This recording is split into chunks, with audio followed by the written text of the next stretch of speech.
Cuatro Vientos, ¿qué tal? De nueva cuenta con ustedes en estas transmisiones que estamos haciendo desde la ciudad de Ensenada, Baja California, México, este jueves 4 de marzo del año 2021. Son exactamente las 10 de la mañana, tiempo de Baja California. Muy amables. Les agradecemos mucho que estén con nosotros en 4BTV Diálogos, en esta sección con la que contamos como ya cada semana a un queridísimo amigo comunista, de los congruentes y de los que persisten en estas ideologías exóticas. También, obviamente, morenista, un activista social, un politólogo, un analista de temas de carácter político electoral en diversos medios de comunicación. Cuatro Vientos tiene el honor de contar precisamente con sus colaboraciones, tanto escritas como a través de esta plataforma 4BTV Diálogos. Bienvenido, Jesús Sosa Castro. ¿Qué tal? ¿Cómo estás? Qué gusto saludarte. Un abrazo hasta la Ciudad de México. ¿Estás en México? Sí, estoy en México. Ok. Bienvenido, bienvenido. Gracias, igualmente. Un abrazo a los dos. Gracias. Pues muchas gracias, Jesús Sosa Castro, por estar con nosotros, como ya se va haciendo costumbre, y qué bueno. Cada jueves está con nosotros Sosa Castro, y ahora lo que queremos platicar con él es algo que ha estado causando revuelo a nivel nacional. Sucede que se han desencadenado tantísimos temas uno tras otro que no haya uno ni por dónde entrarle a la información, pero decidimos no dejar de lado este tema de la Auditoría Superior de la Federación, porque va a estar vigente durante mucho tiempo. La revisión de la cuenta pública 2019, pues de hecho apenas está iniciando un proceso que se vio atropellado por la manera en que la Auditoría Superior de la Federación lo realizó. Han sido los propios extitulares de esta institución, altos funcionarios de esta institución como el extitular, el doctor Portales, o la ex jefa del área de auditoría forense, Munadora Buchan, quienes ellas mismas han dicho, caray, pues no entendemos qué fue lo que pasó. Coinciden todos en que ha dado un gran descalabro a la credibilidad, al prestigio de esta institución, su actual director, titular, auditor, David Colmenares Páramo, porque sin mayor sustento técnico presenta un informe el pasado 20 de febrero a la Cámara de Diputados, donde señala que ha revisado la cuenta pública esta institución y que encuentra en la revisión de la cuenta pública de 2019, el primer año de gobierno de López Obrador, irregularidades hasta por 67,000 millones de pesos, y además señala que en el caso del costo que significó al erario el desmantelar el aeropuerto internacional nacional de Texcoco, pues que le significó más del doble, casi el triple de lo que el gobierno federal había informado que le costaría. Me llamó la atención, Jesús, la manera en que el presidente tomó la información al día siguiente en la conferencia mañanera, cuando simple y sencillamente dice, yo tengo otros datos, y le pediría a ellos, se refiere a las autoridades de la autoridad, que sean ellos mismos quienes corrijan esta situación, que sean ellos quienes digan qué es lo que está pasando. Y fue todo lo que dijo, y me pareció hasta caballeroso, la manera en que caballerosa manera, porque de otro modo pues les había dado una exhibida tremenda, ¿no? El propio auditor David Colmenares tuvo que salir ese mismo día por la tarde a decir, tuvimos un problema metodológico y que nos hizo llevar a esa conclusión que no tiene efecto sustento, no es cierta la cifra. El caso es que se ha creado un caos tremendo con esta situación, y lo mencionamos, porque es un proceso que está todavía en duda, o sea, todavía no se resuelve. Esto se resuelve hasta que la Cámara de Diputados califica la cuenta pública, la aprueba o la desaprueba, y aún aprobándola, considera que hay irregularidades, pues decide junto con la auditoría que se proceda conforme a la ley, con sanciones administrativas o sanciones penales, si es el caso. Entonces, es un proceso que está todavía abierto. ¿Qué te dio a ti a pensar esto que sucedió, Jesús? ¿Fue un error técnico? Si fue un error técnico, ¿por qué de esa magnitud? ¿O fue como lo dijo López Obrador más recientemente, una intentona, ¿no?, de crearle un desprestigio a su gobierno? Y si fue eso, pues le salió todo por la culata, porque la que quedó desacreditada fue la auditoría y el propio auditor. Y está en el aire el planteamiento de si debe ser o no destituido del cargo, si debe o no renunciar David Colmenares Páramo. Hasta ahí dejo yo toda esta larga introducción, para que tú nos digas qué es lo que piensas al respecto, querido Jesús. Bueno, yo quisiera comenzar mi comentario señalando dos hechos que me parece a mí definen la conducta política y técnica de este señor David Colmenares. Primero, este señor fue nombrado en la parte final casi del gobierno de Enrique Peña Nieto. Su origen político proviene del PRI y en consecuencia yo sostengo que su propio nombramiento era con el objeto de intentar cubrir, tapar, pues todas las cuentas, los desfalcos, los manejos que en los últimos 2 años por lo menos había que examinar por parte de la Auditoría Superior de la Federación y que correspondían a los 2 últimos años de gobierno de Enrique Peña Nieto. Ese es un elemento, a mi juicio, importante que hay que tomar en cuenta. El otro elemento, para ubicar más o menos por dónde viene la tirada, me parece que hay que observar cuál es la conducta de los partidos de oposición en la Cámara de Diputados y fuera de la Cámara respecto de esta defensa que están haciendo a favor de David Colmenares. Es decir, toda la oposición salió en defensa de este señor. ¿Por qué hace eso? ¿O por qué está sucediendo eso? Bueno, yo creo que estamos viviendo lo que Paco Ignacio Taibo llamaba en algún momento la época de los opilotes, ¿no?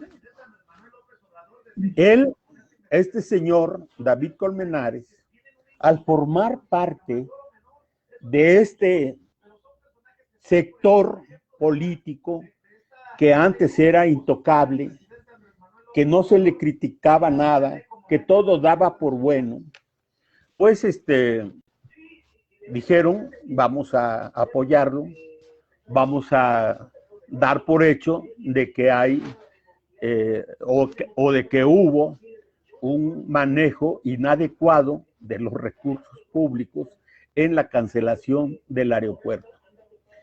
Pero es difícil que en el caso de Andrés Manuel lo puedan engañar, ¿no? Porque lo que hace Andrés Manuel, lo que hace el presidente de la República, lo hace porque lo ha trabajado previamente con anticipación y, como él mismo dice, con sus propios datos, ¿no? Y consecuentemente, me parece a mí que el cálculo que hizo David Colmenares, el auditor, y el cálculo que hicieron la oposición y los voceros y los opinólogos que están fuera de las cámaras de diputados, pero que están en contra del proyecto de Andrés Manuel, pues se equivocaron.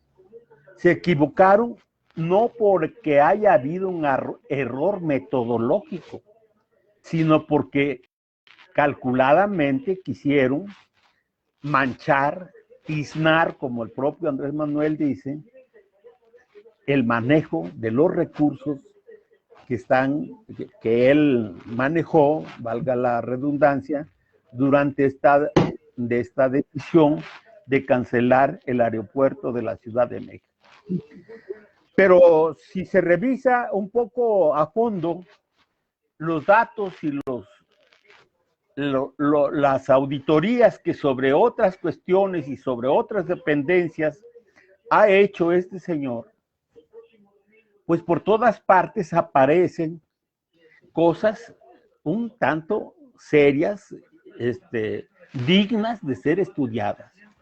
Porque poco después de que se hizo este señalamiento por parte del presidente de que la Cámara de Diputados investigara esto que Colmenares y otros llamaron un error metodológico, aparecieron datos, informes de que las auditorías estatales de los gobiernos estatales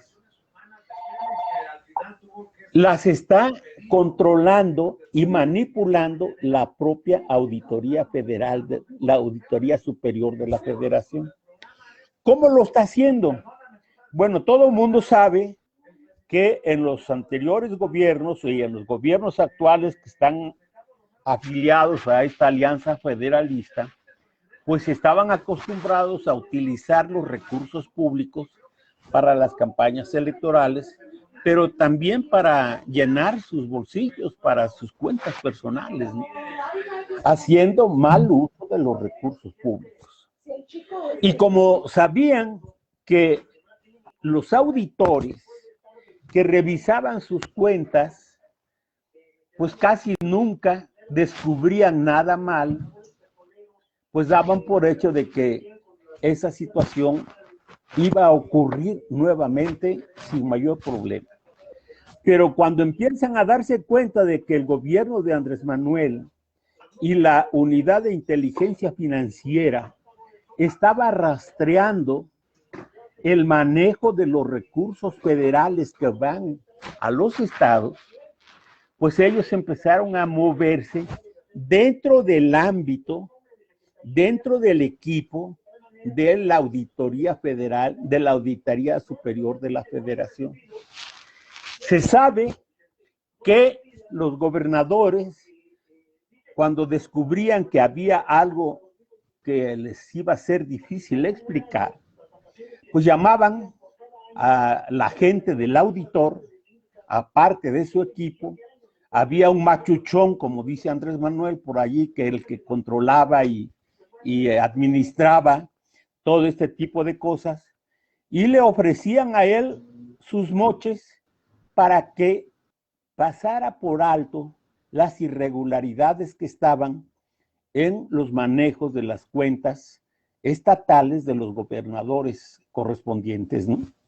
Y cuando llegaba la Auditoría Superior de la Federación, pues esta daba por hecho de que no había problemas a nivel de estos gobiernos. Pero todo parece ser que configura una mafia, Olga y Javier, una mafia de personas ligadas al poder federal y al poder estatal, al poder de los gobernadores estatales, para manejar,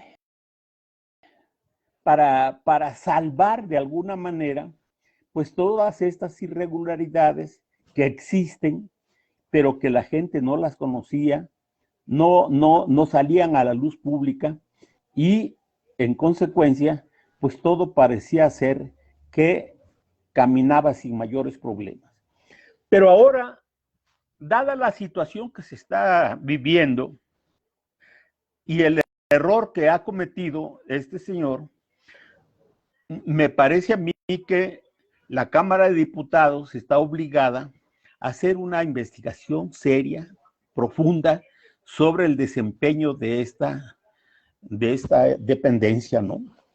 Y yo creo que dada el error, llamémoslo entre comillas, y dado todo lo que se está descubriendo a nivel estatal, lo más probable es que una vez que la Cámara de Diputados conozca a fondo lo que le han solicitado, que es una investigación sobre el trabajo de la auditoría, es muy probable que este señor y parte de su equipo sean destituidos.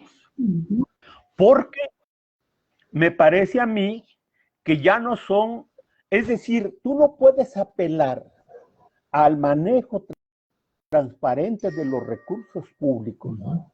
Descubrir que se está manipulando la información, que se están violentando las normas para la administración y el manejo de los recursos públicos, y finalmente dejar al mismo equipo que siga haciendo lo mismo. Yo creo que hemos llegado al punto en el cual ya la transparencia, la honestidad, el manejo correcto de los recursos públicos deben ser ampliamente conocidos por la opinión pública. Es decir, hacer efectiva la política que plantea el presidente de la República de que la cosa pública tiene que ser cada vez más pública. Y el sentido que yo le encuentro a esta investigación solicitada a la Cámara de Diputados para dar una opinión profunda, seria, de lo que ha significado el trabajo de la auditoría, implica, a mi juicio, llegar hasta las últimas consecuencias. Me parece a mí que sería un grave error, no solamente de la Cámara de Diputados, sino del gobierno federal, que habiendo demostrado con datos duros que no hay, que no hubo errores y que sí hubo manipulación de los datos y del informe para tiznar, como el propio Andrés Manuel dice, al gobierno federal, la política del gobierno federal, me parece a mí que sería inconsecuente, incongruente, que dijeran, bueno, pues le vamos a llamar la atención públicamente para que ya no se repitan estos hechos. Yo creo que no, ya no estamos en esos tiempos y ahora tenemos que pasar de las sanciones administrativas a las sanciones políticas. Y penales incluso. ¿Verdad? Es decir, quitar a quien está estorbando el desarrollo de la política o de las políticas públicas de un gobierno que está empeñado en transformar el país, ¿no? Esta es la opinión que yo tengo. Obviamente se quiere lavar el rostro este señor David Palomares, Colmenares, se quiere lavar el rostro señalando que ha encontrado otros errores, mal uso de los recursos en universidades y en otras dependencias del gobierno. Todo el mundo sabe eso. Nosotros hemos sabido de claro, todo el mundo sabe que en las universidades públicas pues se hace un mal uso de los recursos que se asignan a las universidades, a los centros de educación superior, y nunca pasa nada. Y me parece que el ejemplo de este manejo indebido, pues por lo menos a la vista de todo el mundo son dos.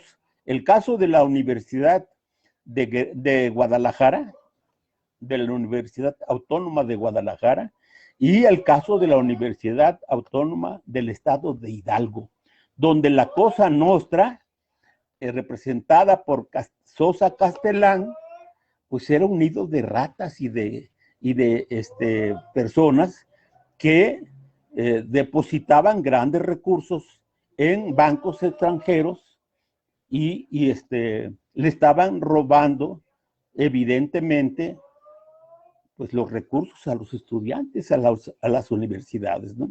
Y todo esto que era conocido públicamente, pues no había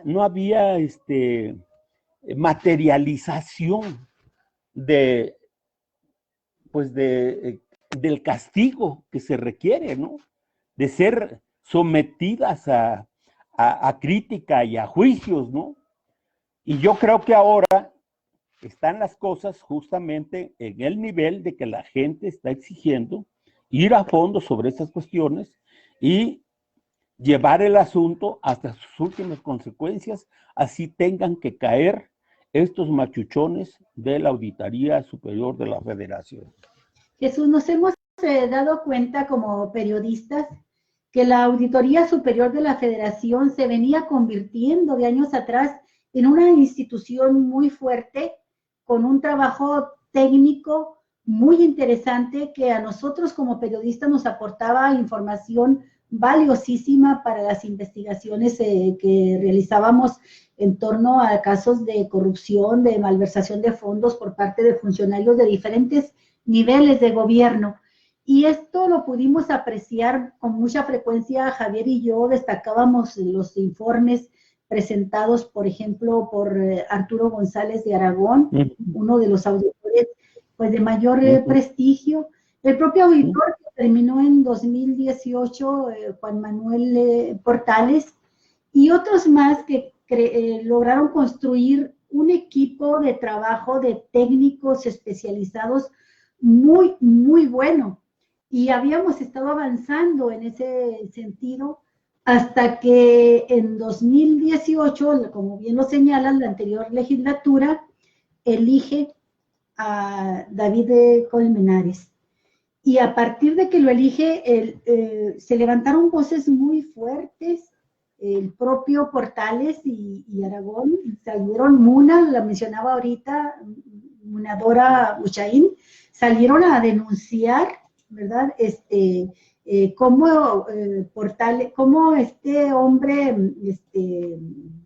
el actual Colmenares, lo primero que hizo fue despedir a todos los cuadros, los profesionistas, los mandos medios técnicos de esta institución, que cuesta mucho, le ha costado mucho en dinero y en preparación al Estado mexicano, y cómo con la mano en la cintura los fue despidiendo. El caso más grave fue el de la propia Munadora, que no solamente la despidieron, sino que le fabricaron presuntos delitos y la metieron en un litigio terrible, únicamente porque ella levantó la voz para decir que en su despido iba implícito, como lo ha estado demostrando, la intención del nuevo titular de la auditoría de echarle tierra por parte de la auditoría al caso que ella le tocó manejar más directamente, que fue la estafa maestra. Y ella dice, no solamente involucra a Rosario Robles, involucra a funcionarios de más alto nivel. Por supuesto, cuando le preguntan, dice sí, al mismo presidente de la República, a Peña Nieto, y a toda una red de funcionarios, instituciones, como tú decías, como a las universidades, gobiernos, dice proveedores, toda una red mafiosa que no solo saqueó 5,000 millones de pesos, que es lo que ha documentado hasta ahorita la Fiscalía, sino que puede alcanzar hasta los 30,000 millones de pesos, y lo dice una persona que tiene conocimientos técnicos de auditoría forense.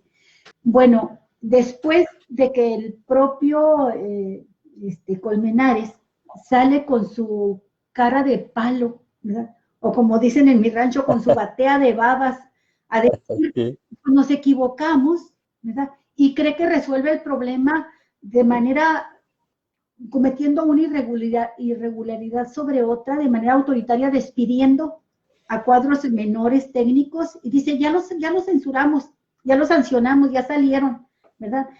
Y luego va de nueva cuenta a una audiencia a la Cámara de Diputados y reconoce ahí también que cometieron errores. Bueno, después de todo esto es que el mismo presidente de la República retoma el tema y dice, debe ser aclarada la situación y el auditor debe ser, si se hace merecedor a ello, debe ser sancionado. Claro. Alguien tiene que tomar la determinación y creo que le corresponde al Poder Legislativo esta decisión que tú mencionaste ahorita, Jesús, de que tarde o temprano debe renunciar o debe ser despedido del cargo, porque ya no le sirve ni a Dios ni al diablo. Así Ha es. dejado la auditoría tan desastrosa en condiciones de crisis de credibilidad que ya cualquier cosa que diga, pues lo queda en el terreno de la duda. Y sí necesitamos, con este gobierno de la Cuarta Transformación de López Obrador, necesitamos una transparencia máxima, una auditoría rigurosa y la seguridad de que si se incurre, como seguramente sucede, en actos indebidos, sea por corrupción o sea por ineptitud, por negligencia, pues los funcionarios deben ser sancionados. Eso es lo que estamos esperando que suceda y para eso necesitamos órganos de auditoría fuertes, Jesús. Entonces tú vaticinas que sí será destituido este funcionario, pero ¿cómo queda la auditoría en un proceso, en medio de un proceso político, ¿sí? Que tendría que resolverse en un año electoral? ¿O qué tiempo le das tú para que se resuelva esto, los más adecuados? Bueno, yo creo que se han sumado muchos elementos para que crezca, para justificar la presión que se está ejerciendo por parte de amplios sectores de la opinión pública, no solamente sobre este caso.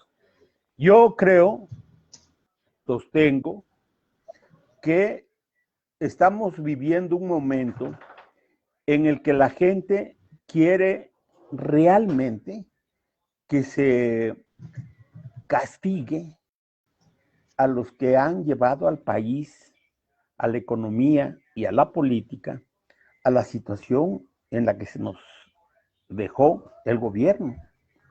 Yo estaba viendo hace minutos antes de que comenzáramos a platicar con ustedes un video que se llama Del caos al cosmos. No sé si lo conocen, lo han visto, ¿no? Se lo recomiendo, yo lo subí lo hice mío y lo subí a mi Face, porque me parece que allí se pinta de cuerpo entero lo que la opinión pública viene trabajando desde hace algún tiempo, ¿no?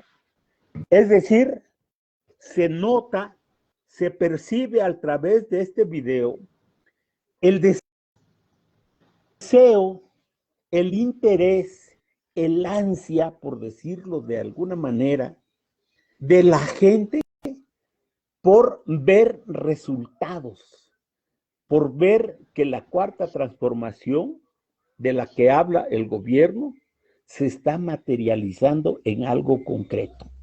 Quieren verlo, quieren sentirlo, quieren observarlo, estos amplios sectores de la opinión pública. Y yo creo que el presidente está tomando debida nota de esta presión, porque a mí me parece muy trascendente que este asunto que pudo haber quedado en una respuesta del gobierno de que estaba equivocado el auditor en sus datos y que le recomendaba que pues buscara, encontrara las razones de esos errores, allí pudo haberse quedado como se habían quedado por muchos años estas cosas. Sin embargo, el presidente de la República hace un señalamiento público y exige a la instancia de la que depende el auditor para que haga la investigación correspondiente y se aclaren debidamente las cosas. Porque la manera de decir, de manipular la información, en muchos sectores de la opinión pública, pues se quedan con esa información que es lo primero que les llega, ¿no? Y ya no conocen, ya no saben qué fue lo que realmente quedó o cuál fue la respuesta que dieron los interesados o los responsables del asunto del que se acusa, ¿no? Entonces yo creo que el presidente hizo bien en exigirle a la Cámara de Diputados, de la que depende el auditor, que haga la investigación y actúe en correspondencia. Ahora, este mismo fenómeno se está dando con este señor José Francisco Cabeza de Vaca, ¿no? ¿Cómo se llama? La Fiscalía, como ustedes saben, ha solicitado a la Cámara de Diputados que abra un proceso de desafuero de este gobernador de Tamaulipas. Y el presidente plantea que se dé a conocer públicamente todo el expediente que la Fiscalía mandó a la Cámara de Diputados. ¿Por qué es importante esto, Olga? Porque esto es justamente lo que da pie a que la gente vea que el gobierno no está actuando de manera facciosa en la aplicación de la ley, sino que está apoyándose en hechos, en investigaciones de manera concreta, sustentadas, y que no hay venganzas políticas en el ejercicio de la política federal. Entonces yo creo que esta forma de cómo está manejando la información el presidente de la República es lo que está generando este ambiente creciente de la gente por empujar en esa dirección. No sé si ustedes han leído las últimas encuestas, la que publica, me parece que el Financiero, sí, o Parametría, el día de ayer y el día de hoy, ¿no? Anda, a pesar de que son encuestadoras que no son del agrado, ni mucho menos del presidente de la República, o mejor dicho, de que son, pues no simpatizan con el gobierno federal, hablan del 63 y hasta del 68% en el apoyo, en la aceptación de la política que está haciendo el gobierno federal, el presidente de la República. Y yo creo que todo esto, a mi juicio, está configurando esto que aparece hoy y que me llevó a pues a una emoción política importante cuando veo este video que se titula Del caos al cosmos. Yo encuentro allí la forma, la expresión, el alma de un pueblo que se está rebelando, que está exigiendo, que está construyendo una nueva manera de hacer política y de hacer gobierno. Y esto juega un papel muy importante, muy a pesar de todo lo que está en el marco de la campaña opositora en contra de Andrés Manuel. Porque él mismo lo ha señalado en sus mañaneras, no le dejan pasar nada, absolutamente nada, ¿no? Hasta si va al campo de béisbol, la prensa, Reforma concretamente dice que nada más va a caminar, pero que es un engaño eso de que ande bateando y haciendo ejercicio con el bat y jugando béisbol, ¿no? Bueno, son cosas tan elementales y allí está metida la infodemia, allí está el engaño, la manipulación, ¿no?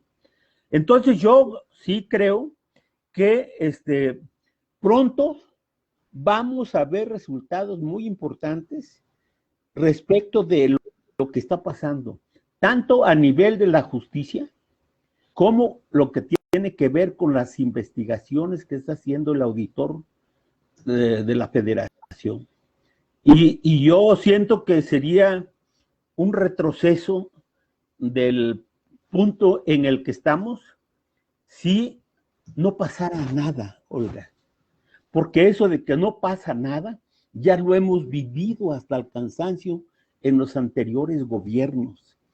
Señalaban irregularidades y allí quedaba simplemente la información de que se había manejado mal o tal o cual cuenta o de tal o cual gobernador o funcionario público y no pasaba nada, allí se quedaba todo, ¿no? Y ahora me parece a mí que la exigencia de la gente sobre todo es en el sentido de que se lleven las investigaciones hasta el final.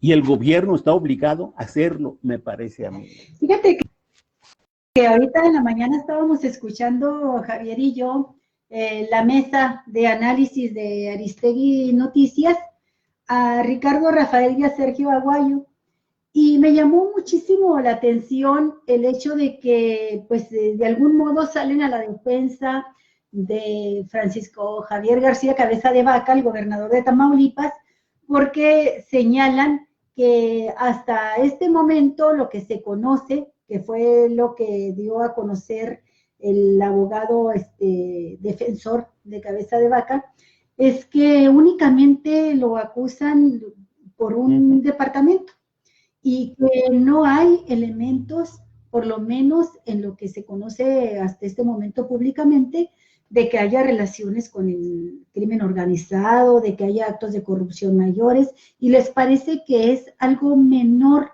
lo del departamento de 42 millones de pesos que no se reportó pagos al SAT, Hacienda, los impuestos debidos.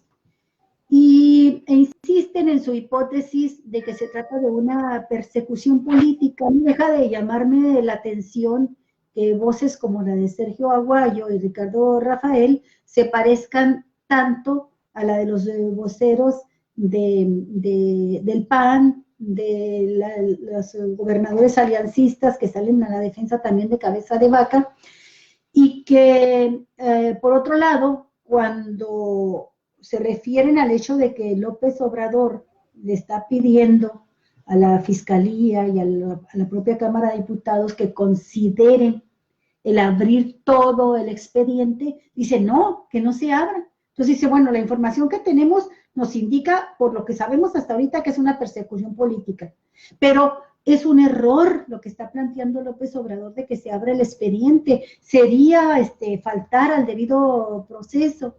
Entonces, me parece algo contradictoria esa posición, aún sabiendo pues de que la Cámara de Diputados y la Fiscalía tiene que respetar el debido proceso y llevar con mucho cuidado y todos los casos que están en sus manos.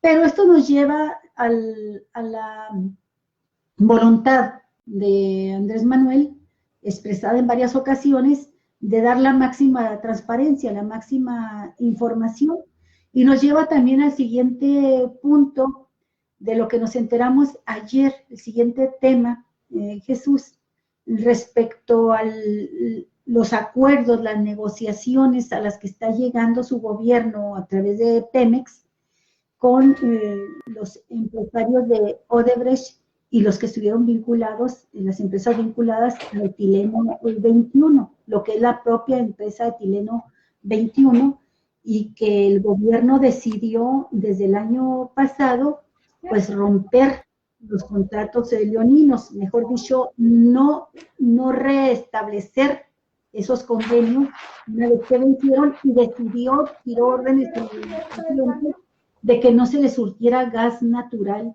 a Etileno 21, no se le surtiera pues también que necesita. Sí, bueno, yo les voy a confesar algo que no lo he dicho públicamente, pero que lo he traído atravesado en el alma desde hace algunos meses, ¿no? Primero, para mí, Carmen Aristegui ya no me merece mucho respeto. Y lo digo porque Carmen Aristegui se ha convertido en una empresaria más que en una periodista. Ella lo que está mostrando desde hace algunos meses es en dónde le pagan mejor, en dónde puede crecer su presencia política, su periodismo, entre comillas, y ha optado pues por aparecer allí queriendo quedar bien con todo mundo. Y me parece que el no fijar una posición respecto a lo que ella defendió por mucho tiempo, que es decir la verdad de las cosas, porque eso era lo que justificaba su posición periodística ante los gobiernos anteriores, pues ahora resulta que anda allí coqueteando con la derecha, ¿no? Y le ha abierto, como ustedes... Qué fuerte esa declaración tuya, Jesús. Pues Carmen Sí. Aristegui la tenemos como una periodista muy profesional. Pues sí hemos notado, yo en lo personal he notado una inclinación en sobre todo en sus mesas de análisis, con más espacios para la derecha. A veces me molesta que se hacen afirmaciones sin ton ni son y que no se les da seguimiento periodístico o una aclaración puntual cuando se tiene la información, o que no se llama a la contraparte. Es decir, si alguno de los analistas con su responsabilidad propia como analista, porque esos son comentaristas, está acusando a algún funcionario del gobierno federal, pues sí resulta un tanto mortificante desde el punto de vista periodístico que no llamen a esa persona a que dé a conocer su versión, ¿verdad? O que no se aclare, ¿verdad?, en su momento, que sí se tiene la información de algo que los otros dicen que no se ha dado a conocer. Esos detalles sí me he fijado, pero me parece muy extremo llegar al punto de decir, pues ya Carmen Aristegui se traicionó a sí misma, ¿no?, en el periodismo. Pues ojalá y me equivoque, y si me equivoco no tendré ningún empacho en reconocerlo y en decirlo también públicamente. Pero mira, yo no sé si ustedes vean su programa en las noches de CNN. Ella está en contra de Venezuela, del gobierno de Venezuela, está en contra de los bolivianos, está en contra de Alejandro Fernández, de Argentina, está en contra de los movimientos progresistas de América Latina. En su programa, yo ahora en la televisión, porque ya volvió a la televisión, pero en su programa que tenía desde radio, a través de La Octava, pues ella se rodeó de un equipo de derechosos, de malquerientes del gobierno de la Cuarta Transformación. Carlos Rafael, ¿cómo se llama? Carlos Rafael, señor Sergio Aguayo, la Denise Dresser, el que fue ministro de la Suprema Corte de Justicia, Cosío, no recuerdo ahorita su nombre, ¿no? Bueno, pues son puros malandrines de la política, y allí les abre el espacio, dicen lo que quieren, y no hay equilibrio con la contraparte. A Lorenzo Meyer, pues prácticamente lo tienen allí acotado, no le dan, es el único que está allí, o estaba, ya no sé si lo mantienen o no lo mantienen, pero... Lo que pasa, Jesús, es que se vino una andanada de críticas muy fuerte hace unos meses a Carmen Aristegui, y entonces ella anunció una reestructuración de sus programas y hizo algunos cambios, sí los hizo. Y entonces los lunes, que era cuando estaban Sergio Aguayo, Denise Dresser y el Lorenzo Meyer, ahora están una periodista muy buena, Ana Lilia Pérez, está Fabricio Mejía y Lorenzo Meyer. Son los tres que están los lunes. Y los martes tiene a este ministro José Ramón Cosío, a él solo. Los miércoles están, ¿cómo se llama? Alfredo, el que fue consejero electoral. Híjole, no me acuerdo. Sí, ya sé a quién te refieres, pero no me acuerdo Alfredo, su nombre. Y Gabriel. Alfredo Figueroa. Alfredo Figueroa, el Gabriel, no me acuerdo ahorita cómo se apellida. Oroña, Sánchez Oroña. Orone. Orona. Sí. Sánchez Orona. Sí, no, y a la periodista que me gusta mucho en sus trabajos de investigación periodístico, sobre todo en relación con la corrupción y el crimen organizado, pero no me ha gustado tanto como analista, Anabel Hernández. Sí. Anabel Hernández también está enloqueciendo, mano. Sí, te ha tocado escuchar, mano. Fíjate que no me ha gustado como analista, se lo he comentado a Javier, porque primero me parece que ella da mucho, tiene para más como en trabajo de investigación periodístico de lo que se ha ido perfilando más en la corrupción, y creo que meterse cada semana a hacer análisis de temas de los que no conoce realmente, la distrae de un trabajo muy fundamental, muy importante que había estado haciendo con sus libros, ¿no? Y los viernes, pues se nos ha quedado por ahí, bueno, los jueves como hoy, bueno, pues nosotros te tenemos a ti con nosotros, que es de lujo, pero Aristegui tiene a Sergio Aguayo y a Ricardo Rafael, y los viernes a Denise Dresser y a Sabina Berman. Esa fue los cambios que hizo. ¿Te gustaron ella anunció estos cambios como parte de que sí escucha las opiniones y las críticas que le habían estado haciendo a su programa y que nos presentaría pues algo mejor, ¿no? Y esta fue la reestructuración que hizo de las mesas de análisis. Pues yo tengo una opinión allí, por ahora, crítica, ¿no? De mucho de lo que está haciendo Carmen Aristegui. Y lo que dice Ricardo Rafael y este señor Sergio Aguayo, yo conozco a Sergio Aguayo desde hace décadas, porque hubo un periodo que cuando era el PCM y estaba en su momento más difícil, cuando se perseguía a todos los comunistas de América del Centro, por ejemplo, ¿no? Especialmente a los compañeros del Partido del Trabajo de Guatemala. Yo en el PCM era el responsable de la política, de las relaciones con los comunistas de América Latina. Y Sergio Aguayo era en esa época pues un escritor que defendía los derechos humanos, especialmente de los perseguidos políticos en América Latina, ¿no?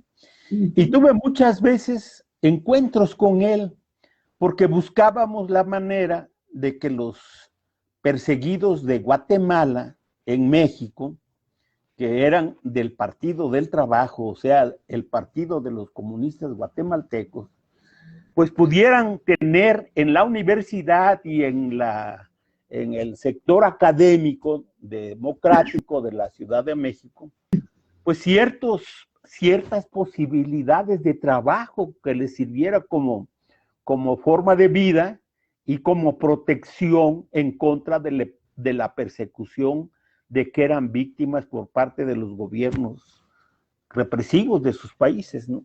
Y desde entonces Sergio Aguayo pues pintaba como una persona que defendía más a la derecha que a las fuerzas democráticas, ¿no? Fíjate, tú lo venías mismo, desde entonces. Sí, y yo creo que él ha acentuado su posición sobre eso. Es un vocero, igual que Enrique Krause, igual que Héctor Aguilar Camín, forma parte con Ricardo Rafael de este grupo de los que llaman los intelectuales orgánicos, ¿no? Defensores del status quo y de las políticas neoliberales, ¿no? Yo no sé si conocen el libro de Ricardo Rafael, El Otro México, ¿no? Él hizo un recorrido por todo lo que es el norte de la República, recogiendo pues todos los problemas que vivía la gente que iba en busca del ¿cómo le llaman cuando van en espera de encontrar en Estados Unidos todo lo mejor? Los migrantes que iban en caravana. Sí, todo eso hizo un estudio interesante, ¿no? Pero muchos de sus artículos lo pintan de cuerpo entero como una persona que defiende al gobierno de la derecha. A Enrique Peña Nieto y a Felipe Calderón se desvive en elogios de sus políticas, ¿no?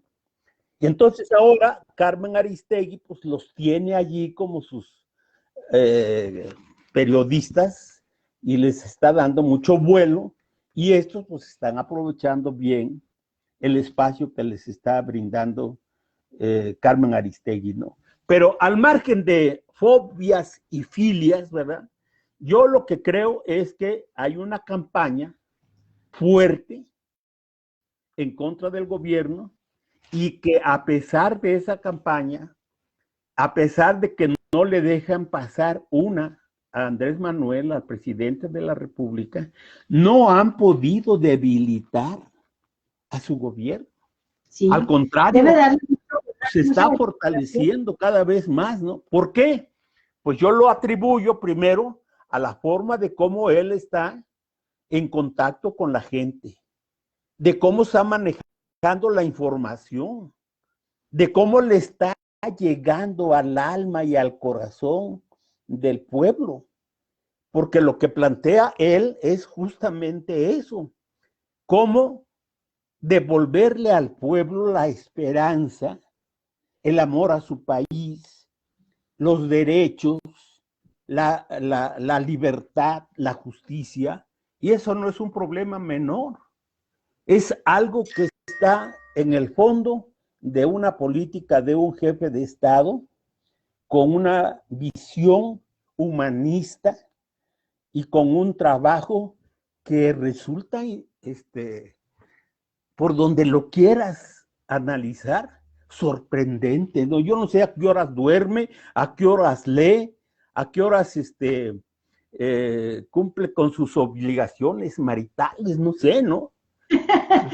Oye, yo no sé cómo le hizo para tomarse solamente 2 semanas después de estar enfermo de COVID y reincorporarse al trabajo a ese ritmo, porque todas las versiones que tenemos es que en la inmensa mayoría de las personas que sufren COVID queda por lo menos una situación de fatiga, de cansancio muy grande. Pues nada más ve a Julio Astillero. Fíjate, Julio Astillero se ve mal todavía, Julio. Ya tiene más de un mes desde diciembre se enfermó Julio Astillero, empezó desde finales de diciembre. Y bueno, sí, es sorprendente la capacidad de trabajo de López Obrador. Creo que no hay funcionario en su gabinete que le pueda seguir el paso. No hay ningún político que pueda seguirle un paso así, ¿no? Como el que lleva años, y está muy cansado. Pero en efecto, pues sube y sube en las encuestas sin que dejen de atacarlo.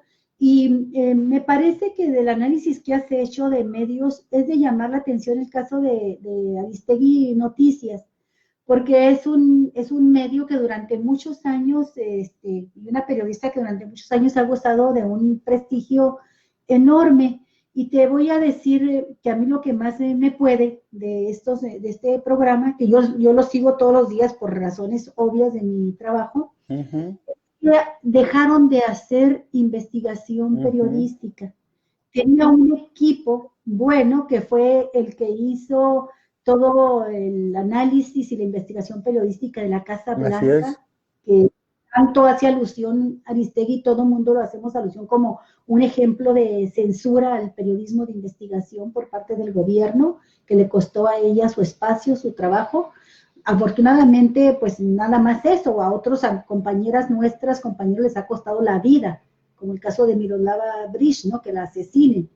Y por cierto, este mes, el día 23, es un aniversario más de la muerte de Miroslava Breach, asesinada en 2017. Pero bueno, tenemos como un ejemplo máximo de censura que el presidente y todo el mundo lo menciona, el caso de la Casa Blanca. Fue el resultado de un trabajo de investigación periodística. Igual que el caso que mencionábamos la semana pasada, Jesús, de Cuauhtémoc Gutiérrez, el rey de la basura. El rey de la basura esta que dirigió el PRI, que creó una red de prostitución dentro de su partido, con jovencitas a las que contrataba como supuestamente decanes, y que dice Javier, su Celestina, su alcahueta, su secretaria, que era la que le enganchaba a las muchachas, ahora anda de candidata a diputada federal. Me llama la atención, habiendo hecho esa investigación, Carmen Aristegui, su equipo, ¿verdad?, que fue la segunda investigación para mí más importante después de la Casa Blanca, pues no la menciona, no menciona nada de eso. Como me llama la atención que permita, como conductora de un programa, que se incurra en contradicciones a punto y seguido. Por ejemplo, hoy, Aguayo y Ricardo Rafael están diciendo que en el caso de Cabeza de Vaca hay una persecución política, pero a punto y seguido dicen que en el caso de Félix Salgado Macedonio, pues debe de ser restituido de la candidatura y que no debe de participar en nada y se le debe de meter a la cárcel. Entonces, en un caso, dicen que sin haber pruebas se acusa, y en la otra no, dicen que todavía no se presentan pruebas y le exigen a Morena, a su Comisión de Honestidad y Justicia, que no está facultada para ello, que le quite sus derechos políticos electorales a Salgado Macedonio, ¿no? Entonces sí llama la atención esta conducción del programa, y lo más duro es que se perdió un espacio que hacía investigación periodística, y creo que ese es su punto más débil. Dejó de hacer investigación periodística, le dio énfasis a los analistas, y en la mayoría de los analistas que participan, la balanza se va al platillo, claro, al platillo del lado derecho, ¿no? Creo que eso es lo que se le puede criticar fuertemente a este programa de Aristegui. Yo no sé si habrá casos de corrupción, no lo creo, pero bueno, sí hubo un demérito del nivel periodístico, me parece a mí. Pues eso es lo que yo critico, porque ella perfectamente bien pudo mantener su línea política que traía, pues cuando fue sancionada en MBS, ¿no? Cuando la sacaron del programa de televisión de MBS. La sacaron porque allí era una periodista antisistema. Era una periodista, ¿no? Pero ahora da la impresión, por lo menos es la impresión que yo tengo, de que lo que le interesa es hacer del periodismo una empresa. Es decir, le interesa más el dinero que el periodismo. Y ese dinero, pues proviene de lo que le pagan en CNN, porque allí seguramente que hay línea, y es evidente que CNN está en contra de los movimientos progresistas en América Latina. Y Carmen Aristegui no es ajena a esa posición. Por eso a mí me parece que es inconsecuente, porque su periodismo libre, valiente, democrático, veraz, lo cambió por los recursos económicos. Yo no sé cuánto le estén pagando ahora en la televisión con la Octava y con el programa de radio y demás, ¿no? Pero no es inexplicable, me parece a mí, que esté dejando de lado la opinión crítica hacia quien está combatiendo un proyecto que ella compartió y alentó en otro momento, que tenía que ver con un movimiento progresista democrático para el país. Y eso ahora no lo está haciendo, más bien se ha vuelto una crítica sistemática a la mayor parte de los planteamientos del gobierno de Andrés Manuel. A lo mejor considera que es el papel que tiene que jugar, que así como fue crítica a Calderón, a Fox, a Cedillo, a Peña Nieto, pues que tendrá que ser crítica a López Obrador. Y esto me lleva también a la siguiente pregunta, Jesús. Mira, nosotros como periodistas hemos observado un problema de crispación y de confrontación muy fuerte. A veces nos sentimos mal porque nos da la impresión de que desde la presidencia de la República, López Obrador comete el error de generalizar y que está confrontándose mucho con los medios de comunicación y que de manera injusta regularmente generaliza. No nos pasa por alto, somos periodistas y no nos pasa por alto el hecho de que en efecto hay una campaña sistemática de los medios tradicional que han sido enemigos de López Obrador de siempre, pero y que en esta campaña pues se suman intereses económicos y políticos muy fuertes que van de la mano de los Claudio X González, que van de la mano de los partidos ahora coaligados, PRI, PAN, PRD, pero hay críticas que vienen desde un periodismo honesto, un periodismo crítico, y que nos corresponde ejercer esa función, como la ejerces incluso tú, Jesús, teniendo una definición política, siendo militante de Morena, no dejas de criticar todo lo que ves que se hace mal en tu partido y todo lo que ves que se hace mal en funcionarios del gobierno que encabeza López Obrador. Y cuando se elogia a López Obrador, no dejas de ubicarlo ideológicamente, políticamente, en qué caracterización tiene su gobierno, ¿no?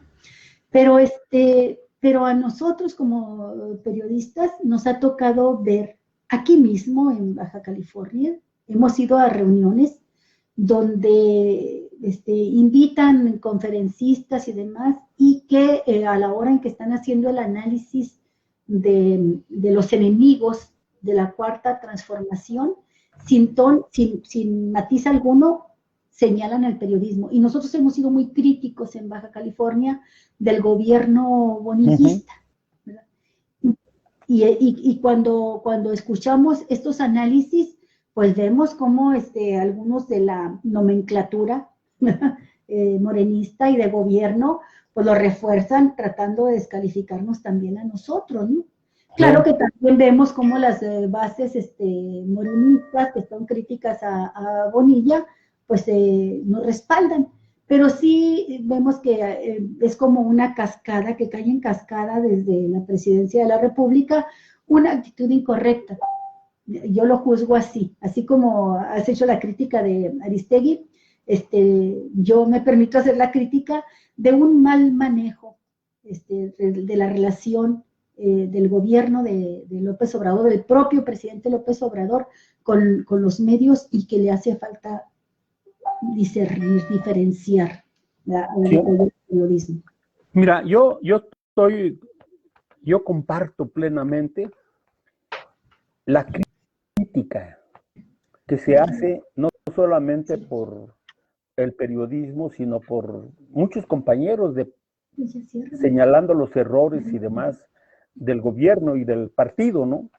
Yo mismo he sido un crítico de esas posiciones, pero yo establezco una diferencia entre la crítica que contribuye al esclarecimiento y al debate, y quienes hacen de la crítica pues una especie de práctica destructiva para enfermar la conciencia de la gente. Voy a poner un ejemplo de lo que hizo Aristegui. Cuando recién fue liberado el general Cienfuegos, hubo un debate entre Carmen Aristegui y el fiscal general de la República. Yo no sé si ustedes se acuerdan de ese debate. Sí, sí, sí. Y Carmen Aristegui, de muy mala leche, quiso poner en entredicho lo que estaba señalando el fiscal general de la República cuando daba las razones por las cuales no lo sometían a juicio, diciendo que lo que había mandado la DEA a México, el expediente no alcanzaba para enjuiciarlo y meterlo a la cárcel. Entonces Aristegui en varias ocasiones le dijo, entonces, los de la DEA son unos pendejos. Sí. Eso lo dijo Carmen Sí. Aristegui, porque ella estaba queriendo poner en entredicho la autoridad política y moral del fiscal de la República. Y así como eso, otros detalles. El debate que hubo entre la Dresser y esta señora, ¿cómo? Sabina Berman. Sabina Berman, sobre el neoliberalismo, creo. Sí, muy bueno. Pues lo que dijo la Dresser, lo pasó por alto, lo aplaudió Carmen Aristegui cuando era una del neoliberalismo. Una actitud provocadora, por lo menos, ¿no? Entonces yo digo, está bien la crítica, yo la promuevo, la hago, y me parece que eso hay que seguirlo haciendo. Pero no caer en ese papel en el que cayó Sergio Aguayo y Ricardo Rafael al decir que hay intenciones políticas, persecución política del gobierno de López Obrador en contra de este baquetón y narcotraficante que es Francisco Javier Cabeza de Vaca. Porque no es una cosa que se sepa hoy. A ver qué van a decir, Jesús, cuando la fiscalía vaya presentando los elementos que tiene, a ver cómo salen a defenderlo. Sí. Y para allá van. Entonces, yo creo que esto es lo que yo señalo, que forma parte del modo de encarar la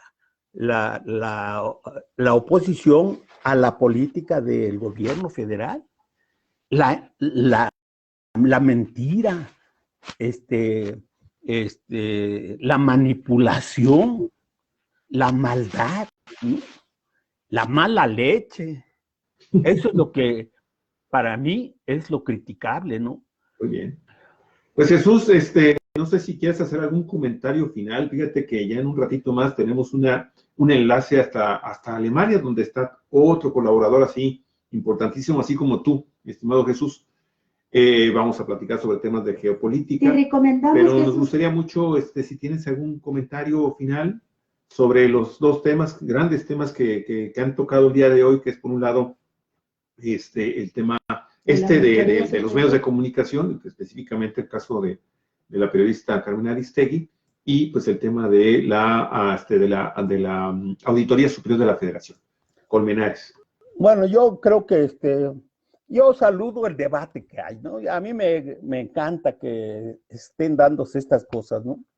Porque independientemente de que a algunos les retuerza el hígado por lo que dicen unos y otros, ¿no? Yo creo que mucho está aprendiéndose por parte de la gente. Yo sostengo que el despertar de la conciencia popular no es un dicho, es un hecho. Y a mí me alienta mucho que este despertar esté poniéndose en juego y esté presionando a las distintas instancias de gobierno para llegar hasta donde tenga que llegarse para exhibir, castigar y exigirles que devuelvan lo que se han robado a toda esta bola de ladrones y de malos mexicanos, ¿no? Entonces, que el debate siga y bueno, pues que el que tenga la razón, que el Señor, como dice por allí la gente, le haga justicia. Claro. Y el que se lleva, que se aguante, mi estimado. Así es, justamente. ¿Algún comentario final? No, pues muchísimas gracias, Jesús. Te recomendamos, si tienes oportunidad, de ver el siguiente programa de Cuatro Vientos, porque estaremos hablando con Arturo Gallegos, que está en Alemania y que él es un estudioso también del marxismo y de los procesos revolucionarios en el mundo. Y ahora, como analista especializado en geopolítica, nos hablará sobre el socialismo hoy. ¿Qué significa hoy hablar de socialismo? ¿Existen o no países y gobiernos socialistas? ¿Qué es lo que se está dando en algunas naciones de Latinoamérica? ¿Y hacia dónde vamos en cuanto a las posibilidades reales de que el socialismo prenda en un país y en un pueblo? Eso es lo que vamos a platicar con Arturo Gallegos. Y en vivo Mucho también. gusto, lo voy a esperar y a oír. Sí, a las 11:30 entramos con él. O sea, Bien. a 1:30 tiempo tuyo. Correcto, muy bien. Allá en México. Un abrazo. Pues suerte y les agradezco su empeño en No, al contrario, gracias a ti por esperarnos. en su programa. Esperamos la próxima semana poder tener algún tema relacionado con lo que vaya a suceder esta semana con el movimiento tan fuerte de las feministas, la celebración del 8 de marzo y los procesos internos de Morena, en particular el caso Félix Salgado Macedonio. ¿Qué va a suceder? Me encantaría hablar de las féminas, justamente. Pues de eso va a ser. Pues, amigas, muchísimas gracias por estar con nosotros. Menos de 20 Un minutos. abrazo. Ya, igualmente, Jesús, muchísimas gracias por estar con nosotros. El tercer programa, y va a ser el último del día de hoy, efectivamente. Y pues la verdad es que creo que va a ser también, como todos los de nuestros colaboradores, excelentes programas. Muchísimas gracias. Cuatro Vientos en un momento. Un banquete de ideas. Gracias. Hasta luego. Gracias.